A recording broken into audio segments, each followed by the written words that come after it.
விஜயை குழிக்குள் தள்ளி மூடி இருப்பார்கள். அயோக்கியத்தனமான அரசியல். மன்சூர் அலிகான் ஆதங்கம். நியூஸ் 10 தமிழ் நேயர்களுக்கு வணக்கம். கரூரில் கடந்த சனிக்கிழமை தமிழக வெற்றிக் கழகத்தின் தேர்தல் பிரச்சார கூட்டத்தில் ஏற்பட்ட கூட்ட நெரிசலில் சிக்கி 41 பேர் உயிரிழந்தனர். மேலும் சிலர் காயமடைந்து மருத்துவமனைகளில் சிகிச்சை பெற்று வருகிறார்கள். இந்த சம்பவம் நாட்டையே உலுக்கி இருக்கும் நிலையில் செய்தியாளர்களிடம் பேசிய நடிகர் மன்சூர் அலிகான், என்னுடைய ஆதரவு விஜய்க்குத்தான் என கண்கலங்கி பேசினார். அதில், கரூரில் உயிரிழந்த அப்பாவி மக்களுக்கு எனது இரங்கலை தெரிவித்துக் கொள்கிறேன்.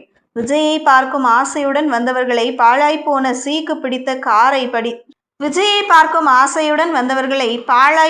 சீக்கு பிடித்த கரைபிடிந்த மோசமான அரசியல்வாதிகளின் சதி திட்டத்தால் மரணிக்க செய்யப்பட்டு இருக்கிறார்கள்.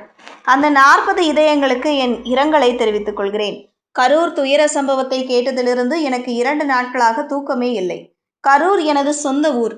இன்னும் என்னுடைய வீடு கள்ளப்பட்டியில்தான் உள்ளது. அவர்கள் உயிரிழந்த போது எவ்வளவு கஷ்டப்பட்டு மிதிபட்டு அடிபட்டு குழிக்குள் விழுந்து இறந்திருப்பார்கள் என்று நினைக்கும் போதே மனம் வேதனையாக இருக்கிறது.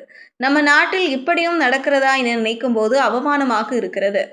விஜயின் வளர்ச்சி பிடிக்கவில்லை என்றால் அவரை கொள்கை ரீதியாக எதிர்க்கலாம். கூட்டம் போட்டு அவருக்கு பேச தெரியவில்லை என சொல்லலாம். இதுவரை 4 கூட்டங்கள் நடந்திருக்கிறது. அதிலும் கேட்ட இடம் கொடுக்கவில்லை என தம்பி விஜய் ஏற்கனவே பலமுறை சொல்லியிருக்கிறார்.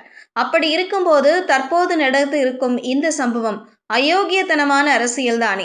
சொந்த மக்களை, சொந்த ஊர்க்காரன் மக்களை காவு கொடுத்துவிட்டு இப்படி நல்லவன் வேஷம் போட்டு கொண்டிருக்கிறார்கள். இன்னும் 6 மாதத்தில் தேர்தல் வர இருக்கிறது. அதில் மக்கள் யார் வர வேண்டும் என்பதை சொல்வார்கள். சில அரசியல்வாதிகள் கோமாளித்தனமாக நடந்து கொண்டார்கள். நம்மையும் கோமாளியாக்கினார்கள். சிலர் முடியாமல் கோமாளியாக இருப்பதே நல்லது என ஒதுங்கிவிட்டார்கள். பலர் ஜாம்பவான்களை விலை கொடுத்து வாங்கிவிட்டார்கள். பெரிய திமிங்கலமாக முதலையாக அடக்க ஆள் இல்லை என்பது போல சென்று கொண்டிருக்கிறார்கள். ரொம்ப நாளைக்கு இந்த பருப்பு வேகாது. இன்னும் 6 மாதத்தில் மக்கள் இதற்கான தீர்ப்பை தருவார்கள். விஜய் மாநாடு நடத்துவதற்கு 28 கண்டிஷன்களை போட்டார்கள். எந்த கட்சிக்காவது இப்படி கண்டிஷன்கள் போட்டார்களா? மிகப்பெரிய அளவில் கூட்டம் கூடும் என்று தெரிந்தும் போலீஸ் பாதுகாப்பு அதிக அளவில் கொடுத்திருக்க வேண்டும்.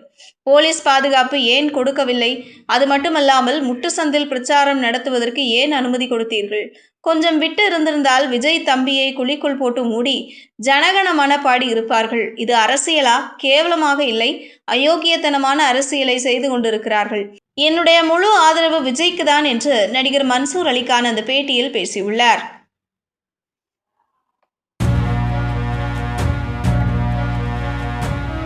செய்திகளை உடனுக்குடனும் துல்லியமாகவும் தெரிந்து கொள்ள நியூஸ் 10 தமிழ் சேனலை பின்தொடருங்கள்.